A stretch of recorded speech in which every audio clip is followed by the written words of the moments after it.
surrender all. Halo, good morning student. How are you? Nah, Mister berharap bahwa kalian tetap terus semangat ya. Jangan pernah bosan-bosan. Bahwa tetap terus kalian semangat belajar walaupun secara via online. Dan untuk hari ini kita akan melanjutkan materi kita pada hari ini. Tapi alangkah baiknya kita akan berdoa. Mari ambil sikap untuk berdoa. 1, 2, 3. Terima kasih Tuhan karena Tuhan sudah ada buat kami. Dan kami ucap syukur karena kami dapat bisa belajar di tengah pandemi virus corona ini Tuhan. Dan berkati kami, sertai kami dari awal pertengahan hingga akhir. Berkati kedua orang tua kami yang sudah mendukung kami, memberi kami support, dan sekolah juga Tuhan. Di dalam nama Tuhan Yesus kami siap untuk belajar. Haleluya, amin. Mari kita fokus di dalam setiap kebenaran dan materi kita pada hari ini. Bab kedua, makna hidup beriman kepada Tuhan. Bacaan Alkitab Kisah Para Rasul 16 ayat 19 sampai 40. Ketika tuan-tuan perempuan itu melihat bahwa harapan mereka dan mendapat penghasilan lenyap, mereka menangkap Paulus dan Silas. Mereka menyeret mereka ke pasar untuk menghadap penguasa. Setelah mereka membawa keduanya menghadap pembesar-pembesar kota itu, berkatalah mereka katanya, orang-orang ini mengacau kota-kota ini karena mereka orang Yahudi dan mereka mengajarkan adat istiadat yang kita sebagai orang Rom tidak boleh menerimanya atau menurutinya. Juga orang banyak bangkit menentang mereka. Lalu pembesar-pembesar kota itu menyuruh mengoyakkan pakaian dari tubuh mereka, dan mereka setelah mereka berkali-kali didera, mereka dilemparkan ke dalam penjara. Kepala penjara diperintahkan untuk menjaga mereka dengan sungguh-sungguh sesuai dengan perintah itu. Kepala penjara itu memasukkan mereka ke ruang penjara yang paling tengah dan membelenggu kaki mereka dalam pasungan yang kuat. Tetapi kira-kira tengah malam, Paulus dan Silas berdoa dan menyanyikan puji-pujian kepada Allah, dan orang-orang hukuman lain mendengarkan mereka. Akan tetapi terjadilah gempa bumi yang hebat, sehingga sendi-sendi penjara itu goyah, dan seketika itu juga terbukalah semua pintu dan terlepaslah belenggu mereka. Kita langsung lompat saja di ayat selanjutnya. Pada jam itu juga kepala penjara itu membawa mereka dan membasuh bilur mereka. Seketika juga ia dan keluarganya memberi diri dibaptis. Lalu ia membawa mereka ke rumahnya dan menghadangkan makanan kepada mereka, dan ia sangat bergembira bahwa ia dan seisi rumahnya telah menjadi percaya kepada Allah. Jadi singkat cerita, nanti kalian bisa baca sendiri setelah belajar pada hari ini ya.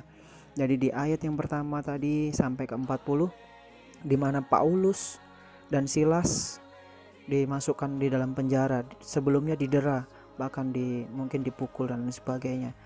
Tapi di mana Paulus dan Silas ini menjadi berkat ketika dia di dalam penjara. Dia di penjara bukan karena kesalahan yang begitu berat, mencuri atau membunuh dan sebagainya, tapi Paulus dan Silas ini justru memberitakan Injil, dan banyak orang yang gak suka, tetapi ada beberapa orang, oknum-oknum lain, memanfaatkan semuanya itu. Nah, kita masuk di poin yang pertama, materi A, makna hidup beriman. Hidup ini bagaikan perjalanan yang panjang yang harus dilalui. Seberapa jauh kita berjalan, tidak seorang pun tahu kapan perjalanan itu berakhir. Begitu juga dengan iman.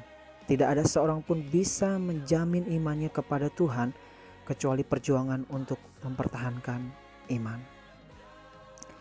Jadi hidup ini bagaikan perjalanan yang panjang. Kita nggak tahu seberapa jauh yang kita alami sampai masa tua kita, sampai kita umur 80 atau bahkan lebih. Kita nggak tahu. Tapi bagaimana perjuangan untuk mempertahankan iman kita kepada Tuhan Yesus Kristus. Jadi anak-anakku yang dikasihi oleh Tuhan, tetap terus perjuangkan iman kita, iman percaya kita kepada Tuhan.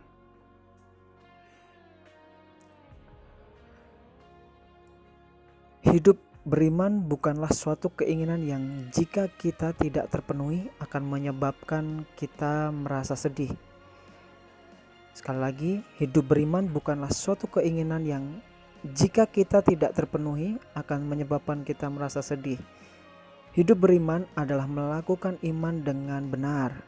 Ketika Tuhan Yesus tiba di daerah orang Gadara, datanglah 2 orang kerasukan setan menemui Yesus. Mereka berteriak, "Apa urusanmu?"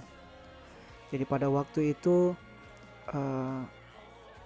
Tuhan Yesus diperhadapkan dengan orang yang kerasukan setan. Dan saat itu setan tahu bahwa Yesus itu adalah Tuhan. Tetapi dia tidak percaya dan dia justru menolak Tuhan Yesus. Nah, ada banyak orang Kristen mengaku percaya bahwa Yesus adalah Tuhan, namun tidak menyerahkan seluruh hidupnya kepadanya. Ini bukanlah hidup beriman kepada Kristus, karena akar iman adalah percaya. Setelah percaya, kita harus menyerahkan diri kepada yang kita percayai, yaitu Tuhan. Jadi banyak orang percaya tetapi tidak menyerahkan dirinya kepada Tuhan. Sama seperti si setan tadi, si iblis tadi. Dia percaya bahwa Yesus itu adalah Tuhan, tetapi dia tidak hidup di dalam Tuhan. Nah, jangan sampai kita jadi orang Kristen yang seperti itu, percaya tetapi tidak menyerahkan hidupnya kepada Tuhan. Kita masuk di poin yang ke B, mensyukuri hidup beriman. Seorang filsuf berkata, life is suffering. Hidup adalah penderitaan.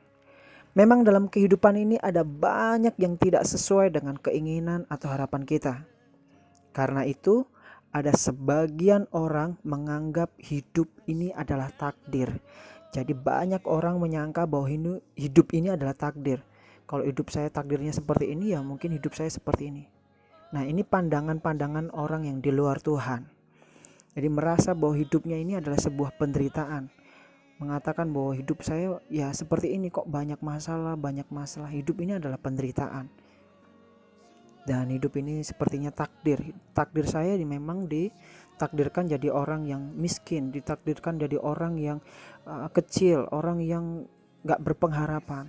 Nah, kita mau melihat dari sudut pandang iman Kristen. Menurut iman Kristen bahwa hidup adalah anugerah nih. Menurut iman Kristen, hidup adalah anugerah. Anugerah yang harus disyukuri. Kita menghirup nafas dari Tuhan secara cuma-cuma, bukan berdasarkan jasa atau kehebatan kita. Tidak ada satupun orang pun di dunia yang mampu membuat persediaan hidup yang bisa diwariskan kepada anak cucunya. Semua datangnya dari Tuhan dan Dialah yang menciptakan kita. Mazmur 139 ayat 12 sampai 16. Kalau kalian baca, di mana kita dari kandungan ibu kita atau mamah kita Tuhan sudah punya rencana dalam setiap kehidupan kita. Jadi patut kita syukuri, bahkan kita sampai saat ini bisa menghirup nafas yang cuma-cuma, itu semua dari Tuhan, bukan dari usaha kita. Nah, itu penting. Hidup bersyukur akan menimbulkan pengharapan. Nih penting. Hidup bersyukur akan menimbulkan pengharapan. Dengan mensyukuri kebaikan Tuhan, pertolongan Tuhan, kesetiaan Tuhan dan lain sebagainya, bahkan kelahiran Tuhan, kematian Tuhan Yesus, kenaikan Tuhan Yesus, kita harusnya patut bersyukur karena semua yang terjadi di dunia ini, bahkan pengorbanan Tuhan Yesus itu sangat harus kita syukuri. Nah, iman kita akan diteguhkan.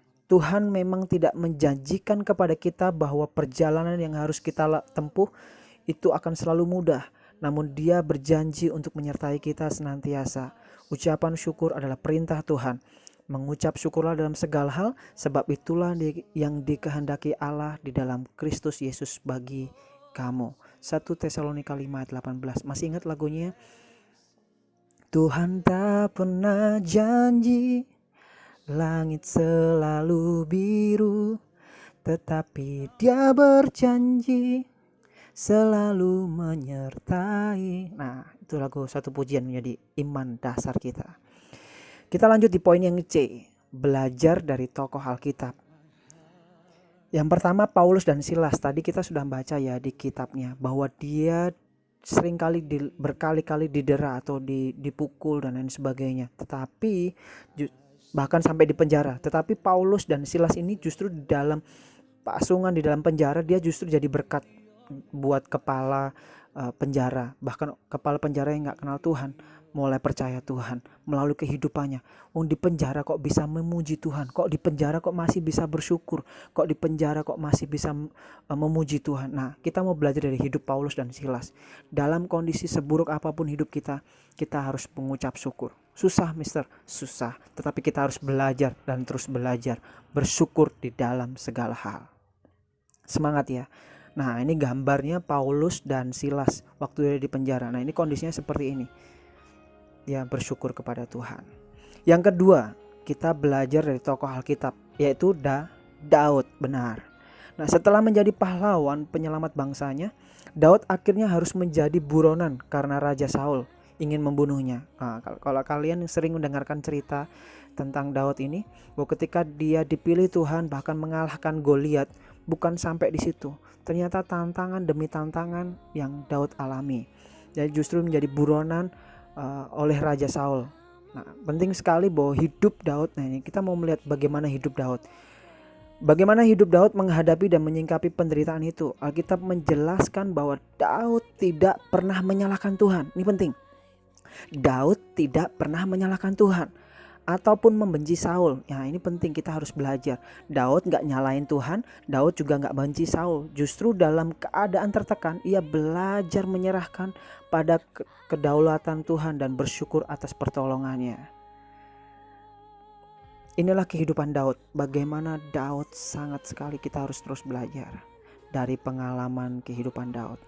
Nah, satu tugas supaya kalian mengerti akan kebenaran materi atau firman Tuhan yang kita dengar, bahwa ketika kita membaca merenungkan setiap pengalaman-pengalaman pribadi, bahkan kita belajar dari ketiga tokoh tadi ya, Paulus dan Silas, ketika dia di penjara dia tetap terus bersyukur. Dan yang kedua, kita belajar dari Daud. Jadi kehidupan Daud, dia nggak nyalain Tuhan. Ini penting. Ketika dia diberkati Tuhan, dia nggak nyalain Tuhan. Dia nggak membenci musuhnya atau Saul. Nah, tugas kalian di poin A membaca Mazmur 13. Nah, kalian membuat satu video jadi dengan cara berpuisi ya, membaca Mazmur 13 ayat 1 sampai 6 dengan cara berpuisi. Mister kasih contoh seperti ini. Tuhan, Kau lupakan aku terus-menerus. Berapa lama lagi Kau sembunyikan wajah-Mu terhadap aku? Berapa lama lagi aku harus menaruh kekhawatiranku dalam diriku?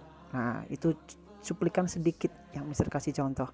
Kalian bisa bikin di rumahnya dan bisa kalian kirim ke Mister ya melalui KCR. Nah, tugas yang kedua ini simple. Kalian ini cuma pengalaman pribadi, nggak susah kok. Nah, kalimat manakah yang lebih tepat bagimu dari pernyataan berikut? Kalian bisa jawabnya di situ.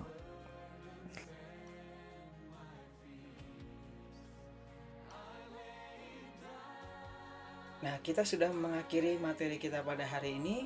Tetap semangat semester dan jangan pernah bosan-bosan untuk belajar ya. Oke, kita mengakhiri mata pelajaran pada hari ini.